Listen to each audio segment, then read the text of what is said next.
My friend Darcy put this set of digitals together for me with my watercolor flowers, mushrooms, and so much more. I've had so much fun putting this journal together with Patti's Garden digitals.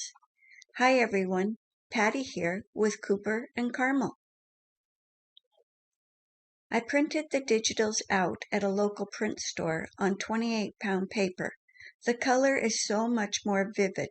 The paper does seem to have more of a gloss finish than what I like. The prints I did for my printer with 28-pound paper have more of a dull color. Can you see the difference in the printing?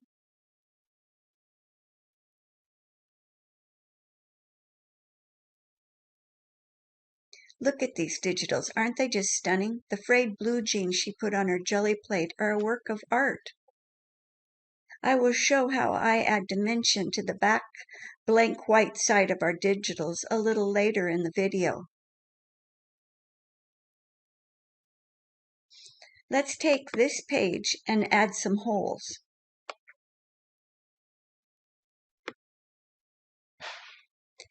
If you look close at the digital, you can see the jeans had a worn look in them. So I wanted to take that a step further and create a worn look to the whole page. I really ruffled up the edges of these random holes I put in the paper. Folded down some edges, used my scissors on the edges. The rougher the look, the better.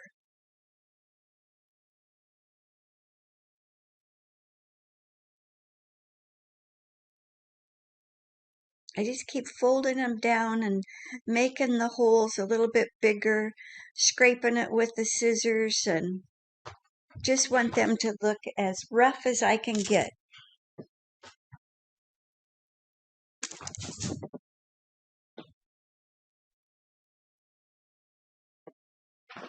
Add a little distress ink and walnut stain on both the front and the back of the page to give the worn edges an even more distressed look. I have a piece of muslin fabric that I sewed around all of the holes and around the page, anchoring the muslin to the distressed holes I had added. Cut into the holes and rip out section of the muslin and fray the edges just like we did the holes in the paper, giving this a rough look.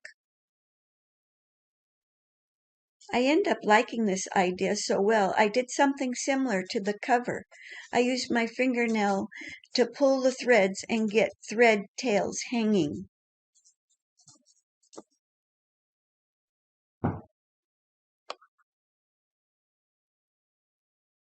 I added a piece of the digitals that I printed out at a wrong and large size, but it ended up working great to go over the material, and I could have stamps show through the holes with a few numbers. I want to make sure I have it where I want it, so when I glue it down after I've stamped it, that it will go back to where I want it, and I can see the numbers. So I used some clamps to hold it in place to make sure I could get it back in the right spot. I sketched where the holes were and stamped several numbers in black archival ink into the areas where I knew they would show through.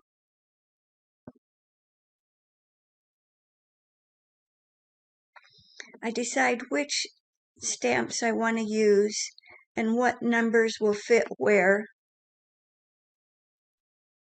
And then I add them to my acrylic block and stamped with archival black ink.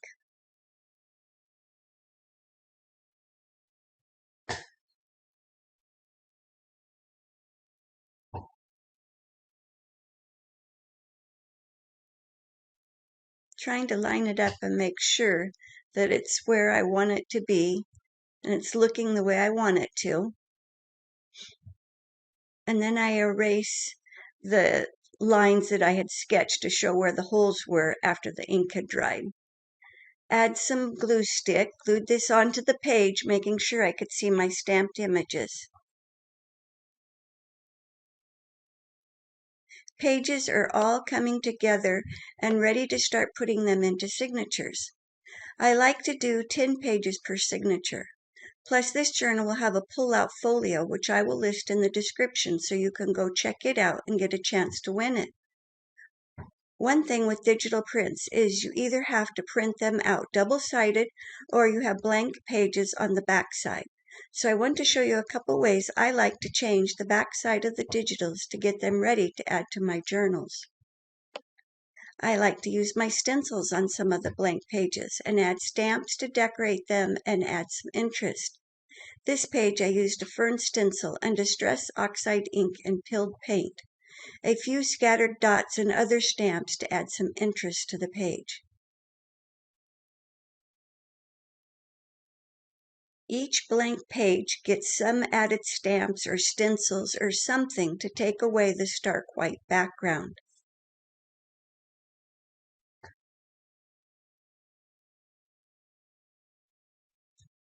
I have an acrylic block that is a long one that I can add several stamps to and print several at a time down the edge of the paper. I put some of the stamps sideways and some going different directions.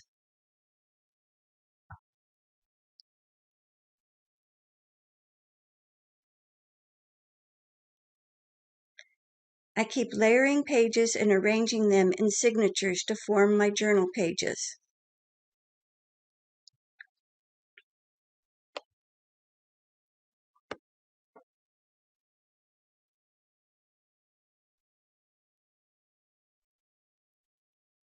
I have a video on making rust inks and copper inks where I show how to make the inks and a little more on the technique listed in the description.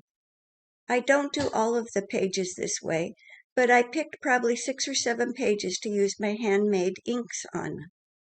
I use placemats and add the ink to the back side of the page, then lay out the digitals on the different placemats and leave to dry.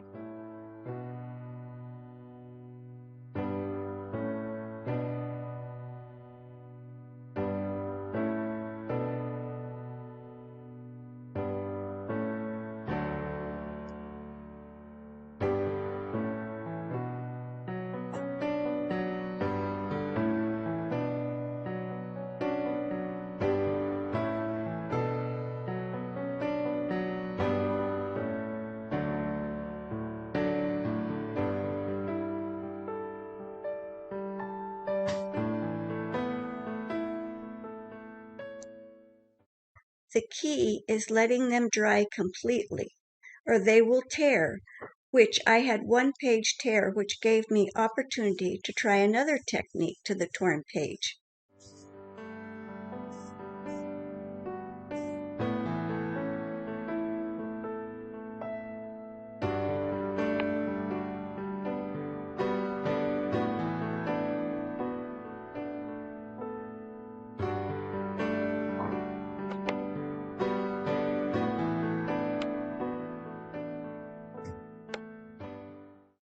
With the copper handmade ink, you get a green color that looks amazing. These placemats cover the whole backside of the digitals and I think add a lot of depth and interest to the pages. Depending on the placemat design, you can get a lacy look to leaves. I'm always looking at placemats to add to my collection because when I do this, I want to do several pages at a time.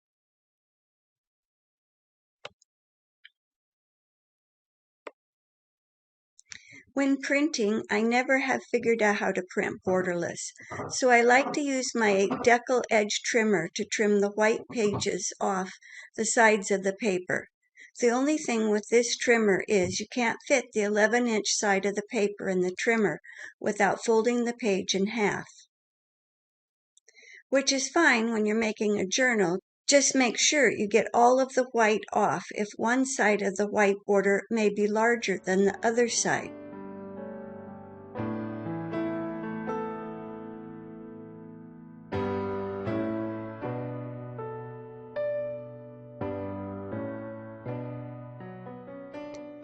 Depending on how many pages you're putting in your journal, this may take a little time.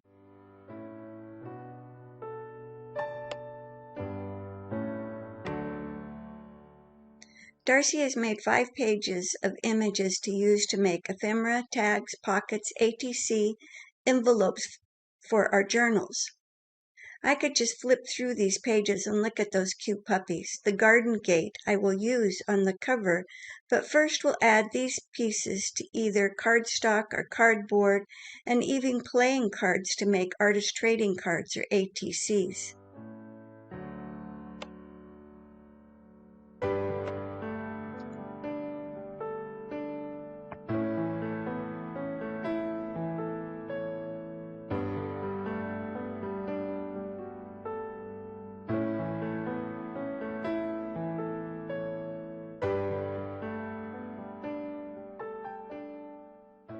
I picked several of the images that would fit the playing cards I was going to use because I was doing a March ATC swap in a group on Facebook called Ink and Memories Junk Journal Art. I had this little frame that was about the size of a playing card and looked through the digitals to see which would work. I didn't really want to cut the 5 decorative journal pages because I want to have 2 signatures of 10 pages per signature and a folio for the back of the journal in an elastic band so I can take the folio in and out of the journal as I use it.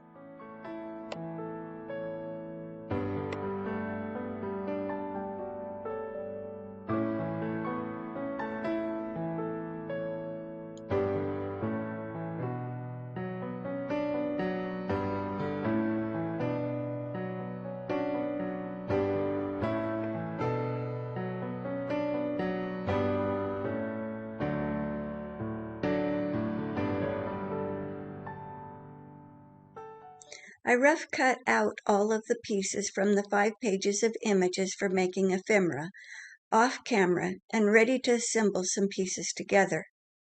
I didn't cut them exactly because I like them to be a little larger than the playing card, and then go back and trim around the edges when dry. Plus, Darcy's digital have a darker background, so even if you don't cut it perfectly, it still looks great. I keep adding the images to the playing cards. The garden gate will end up on the front of the cover. 4 will go for a trade on Facebook, and the other ones will go into my journal for ephemera pieces.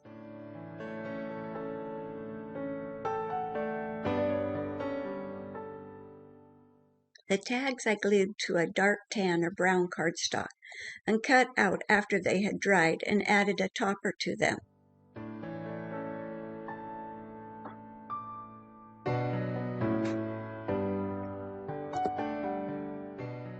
I like to put everything under a book after I've got them all glued down and let them sit and dry flat.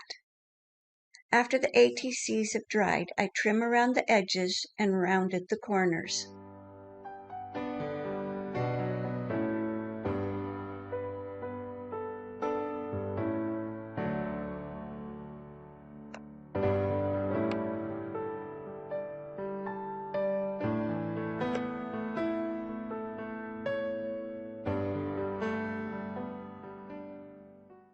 I like to use a fingernail file to burnish the edges and sand over some spots to give them an aged look.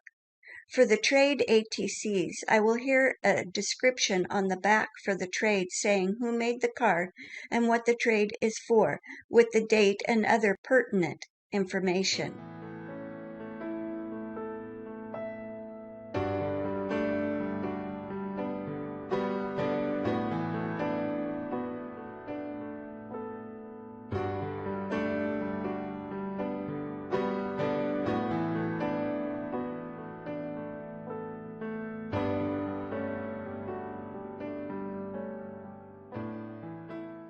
I cut 2 of the flowers to make a specimen card, which I will show making specimen cards in the Plan With Me April video. The puppy with the bucket I show in the folio video.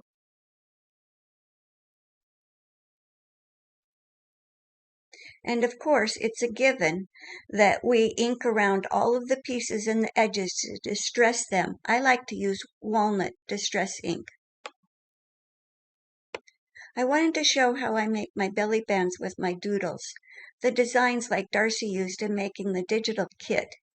Original art in each and every one of my journals is important. I start with using watercolor paper and a micro pen in 0.5 Draw a quick sketch with an outline of your favorite flower. I don't try to make a perfect replica, as the technique I use doesn't have to be perfect. I keep going over areas I want to stand out, darkening the center,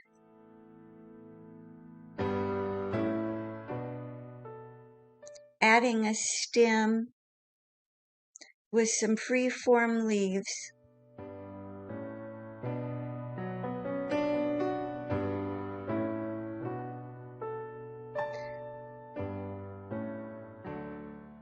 at the top of the flower, I like to add some cross-hatching to the top of the stem.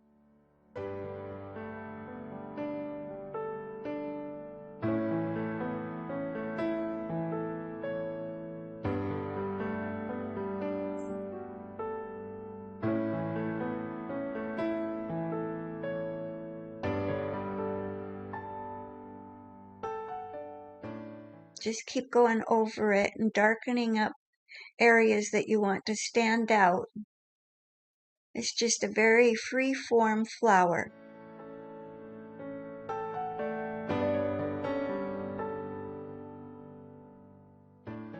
I cut out the ephemera with the watering can to add to one of the tags with a bud drawn on it, and then we'll add a slit in the watering can and add some of the flowers. We will fussy cut from the 5 pages of images to make ephemera.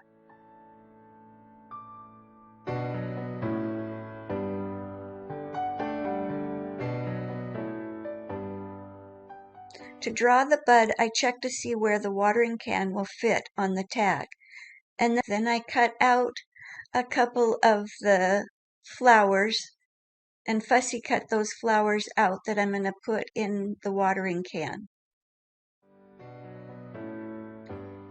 This will look like a vase of flowers in the watering can with a 3-dimensional bud in the background.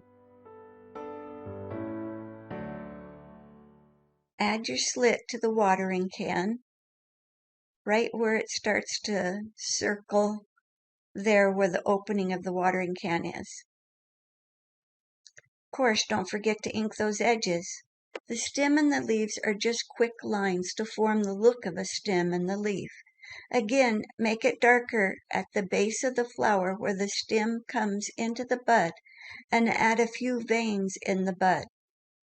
Make the center bud dark by going over the outline several times.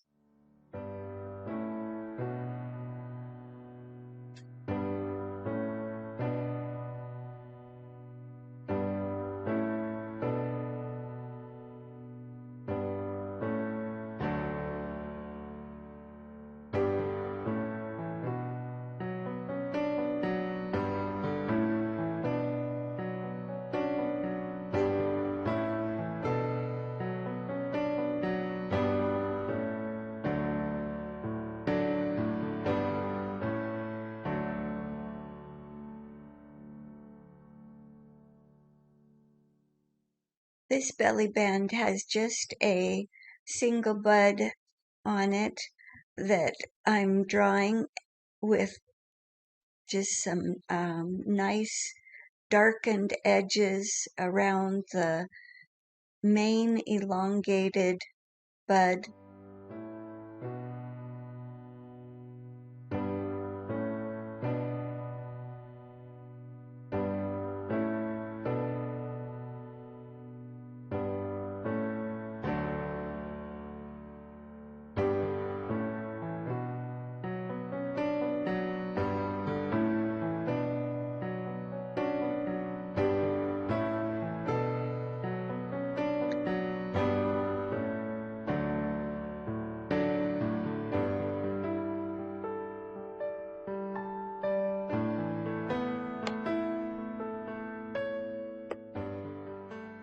Just add your cut out fussy cut irises into the watering can and see how those are going to look there.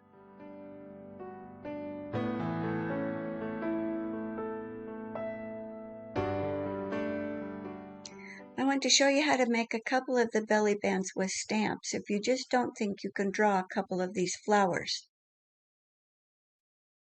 The stamp doesn't even need to come out perfectly because we take everything to the embosser and add some texture to the pieces. You will never see the mess up spots when you don't get a perfect stamp to image it.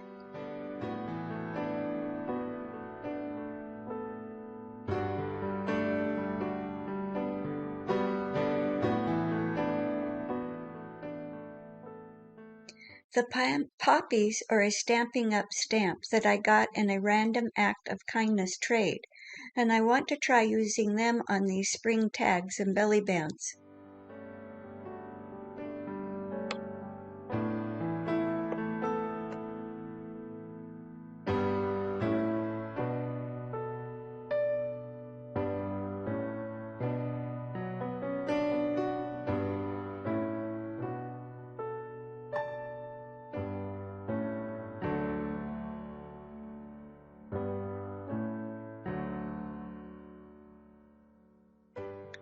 Now we can add some color with our Distress Oxide pads and a little water. Or you could use watercolor or colored pencils. That would be fun to use. I already had some Faded Jeans Distress Oxide on my work table, so I just added a little water and painted it on to the flower petals.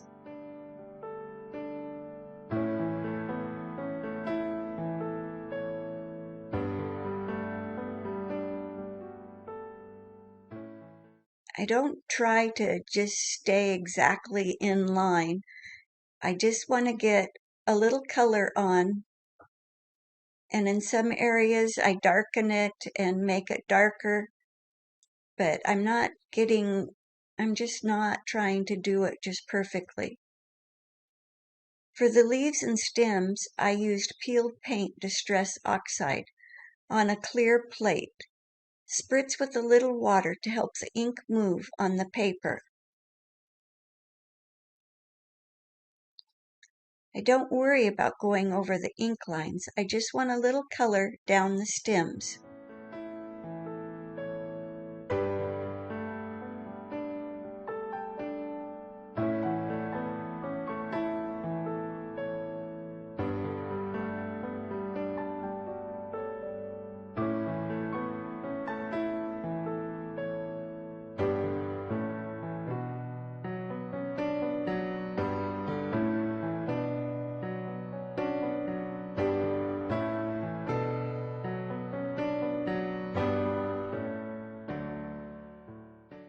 I chose a pink and a purple Distress Oxide color that I had to do the same with them on the poppies.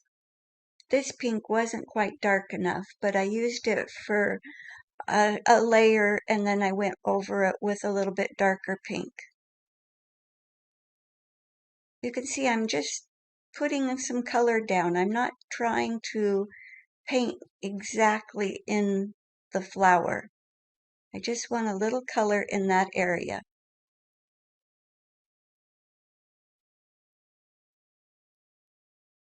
Here's my darker pink. Use what colors you have.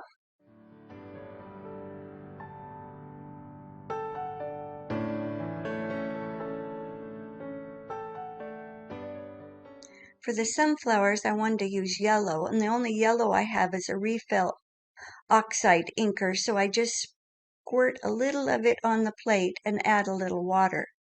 Make sure some areas are darker with the ink and some areas lighter.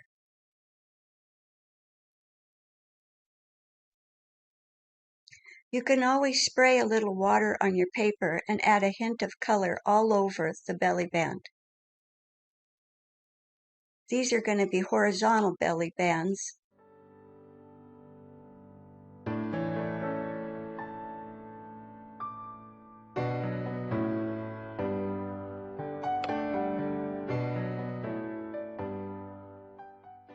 Don't forget to ink around your edges. I used some of the pink that I used on the poppies and the Faded Jeans on the iris. Now we let these dry or use your heat gun, and we're ready to add some embossing to the pieces. I have one that looks like a lace doily and a script embossing folder that I run the pieces through.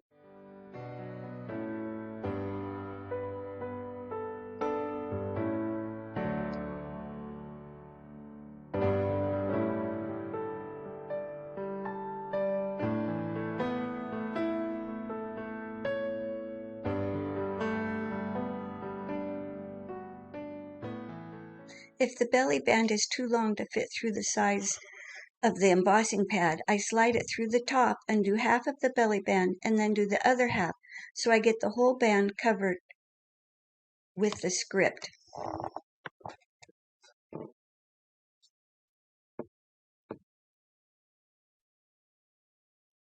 I add a little more distressing ink on the embossed areas and darken some of the edges.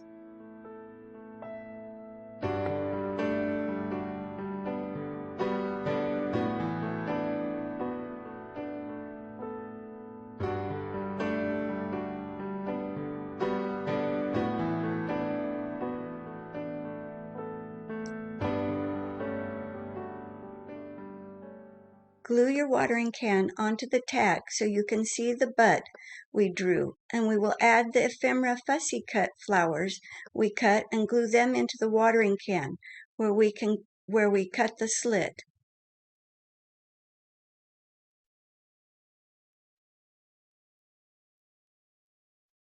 Arrange the flowers in the can where you can see all 3 flowers, the 2 fussy cut and the bud we drew on the actual tag.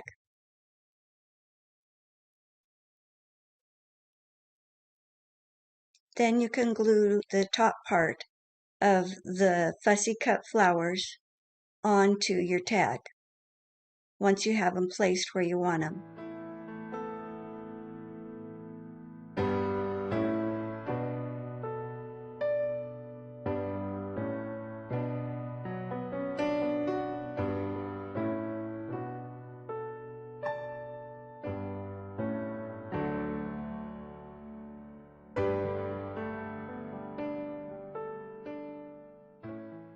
You wouldn't be able to write on the back of these tags with the embossing, so I add a blank tag to the back and re-ink the edges.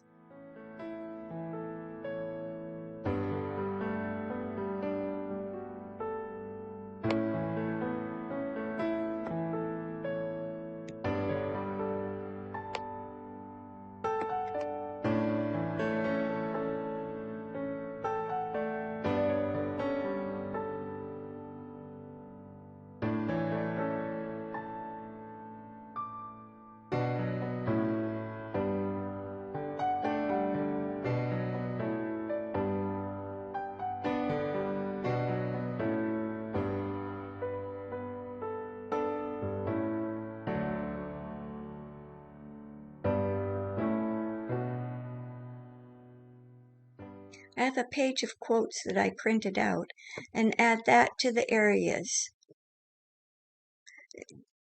I kind of place them where I might have messed up with the stamping or areas that you don't like that you drew. I add a little piece of dyed cheesecloth under the quote.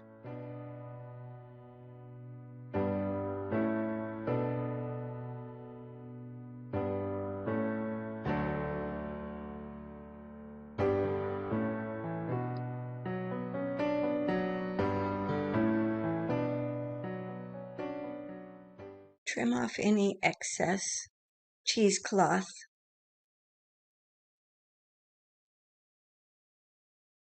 See right there where when I stamped it, it kind of got a black spot.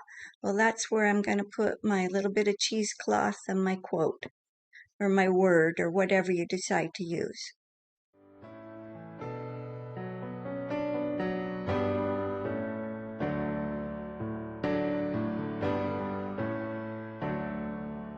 Of course, you want to ink those edges. It just seems so unfinished if we forget that step. Adding a paper clip to it helps hold it down. Here my mess up is a little bit higher up on the top where the stamp got a black outline that I don't like. So I just put my quote up higher.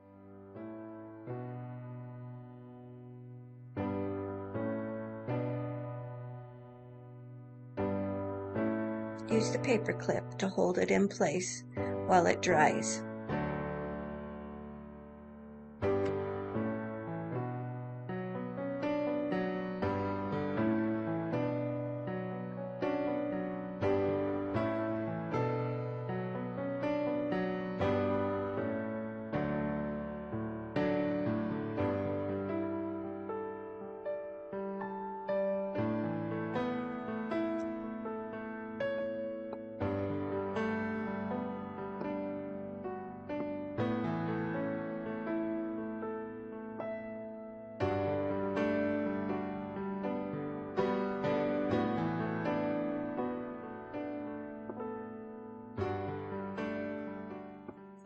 This little label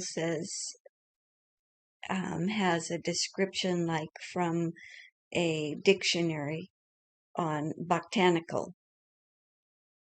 I don't think I put anything on the full big iris.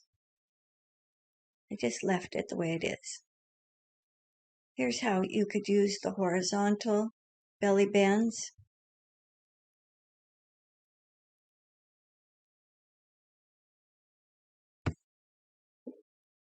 I'm ready to start on the cover, and this may be the part of journal making that I like the most. I want the gate to open and you will see through it into a stained glass effect.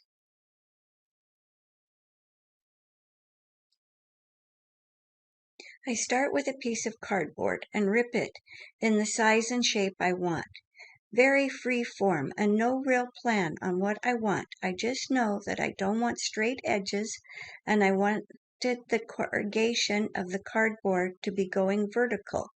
I check it for a size on a piece of paper that is approximately the size of my cover.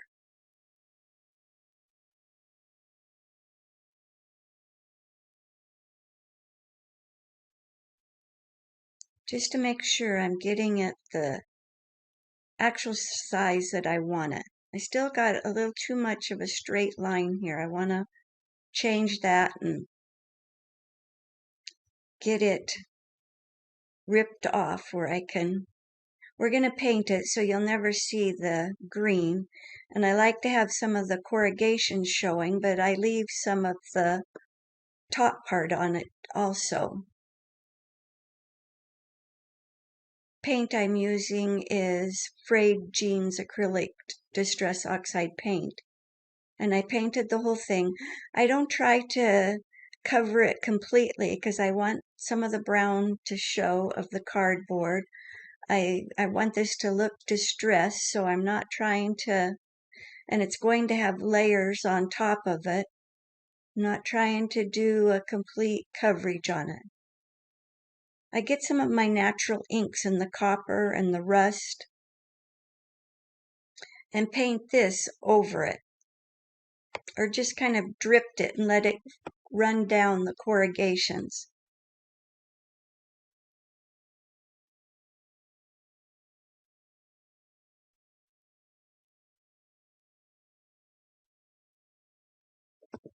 I drop some of my natural inks onto the wet paint and use water to spritz the color around in an uneven way, letting it run down the corrugation valleys. This needs to dry, and let's work on the gate. Of course, we have to add more distressed walnut ink around the edges. Do we ever get tired of that process? But it adds so much that you just can't skip it. I take the ATC, that was the gate on the back side, and use the face of the card, which had rectangle perfect in size, for using my straight edge and X-Acto knife for cutting down the lines to make my gate open. After I cut the gate open, I score the lines to help it open freely.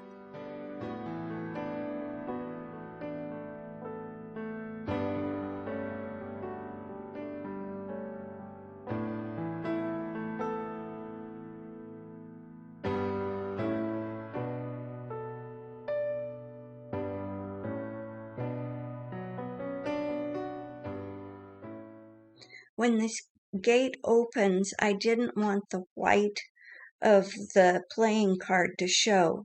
So in Darcy's ephemera, there are some flowers, and I glued that to the gate opening for it wouldn't be the stark white when you open the gate. I also look for a piece to glue down to show through the gate and look like a wrought iron fence behind.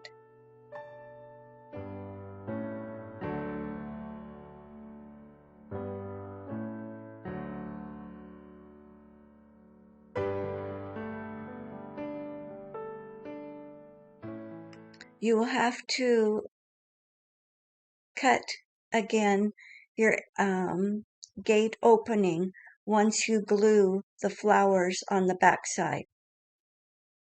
Add a little more distress ink so we don't have any white edges.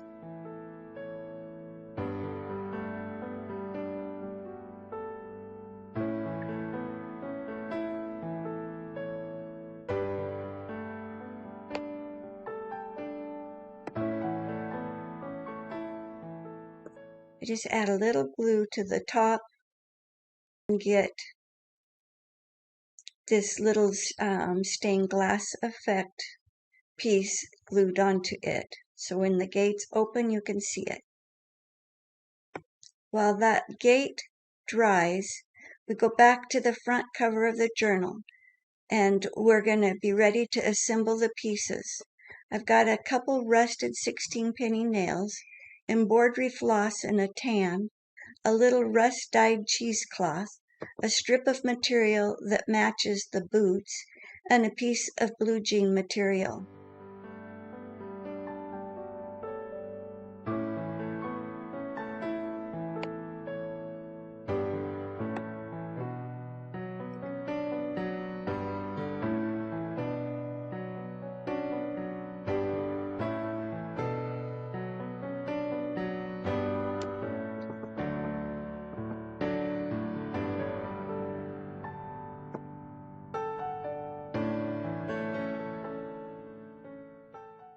And see how we can get them to fit nicely and layered on top of the painted cardboard. This piece of material is the same color as the boots and has a blue thread going through it. It just tied the pieces together perfectly. But for me, I wanted it muted down a bit with the cheesecloth. I just wrapped the embroidery thread around and did a little X on the front of the nails for looks more than anything else.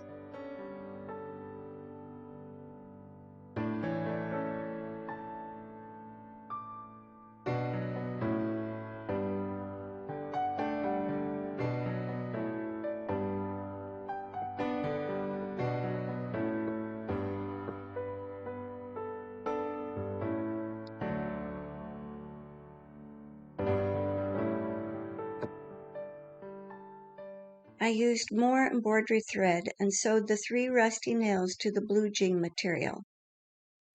I kept the knot on the back side of the fabric and went up and down between the nails to attach the pieces together and knotted the back side when I had finished attaching them.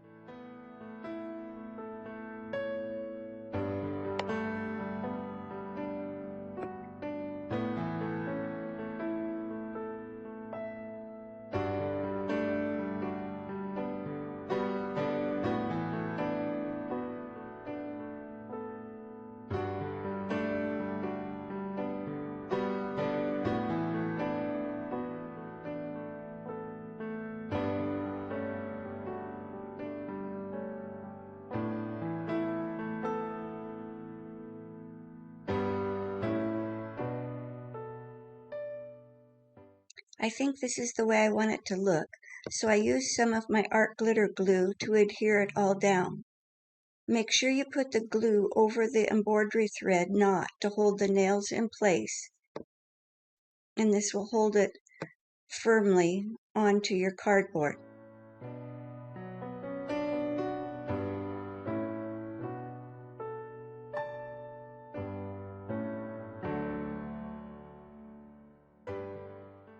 Yeah, I'm making sure those tails are tucked in from the embroidery thread into the glue. I've kind of got it off centered a little bit because I want the gate, and then I'm going to have a boot on there too. I glued the gate to the blue jean material, making sure the gate still opens freely.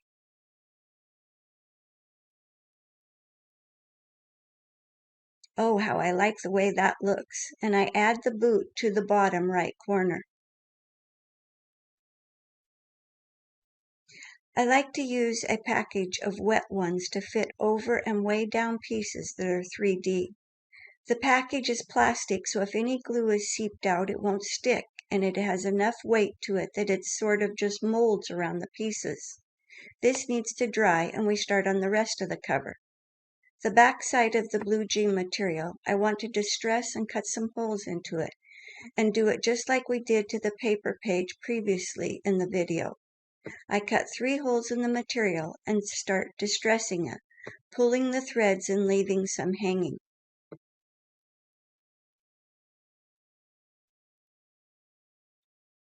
Sew the cheesecloth onto the blue jean material and go around each hole several times. I did the cheesecloth long so it will stick out from the top and the bottom. I measure where I was going to sew the 2 signatures, and I want to have an elastic piece sewn in the back to hold the folio full of goodies. I don't plan on showing the whole process of sewing the signatures in, as this video is more of the ideas of using the digitals and decorating your journal.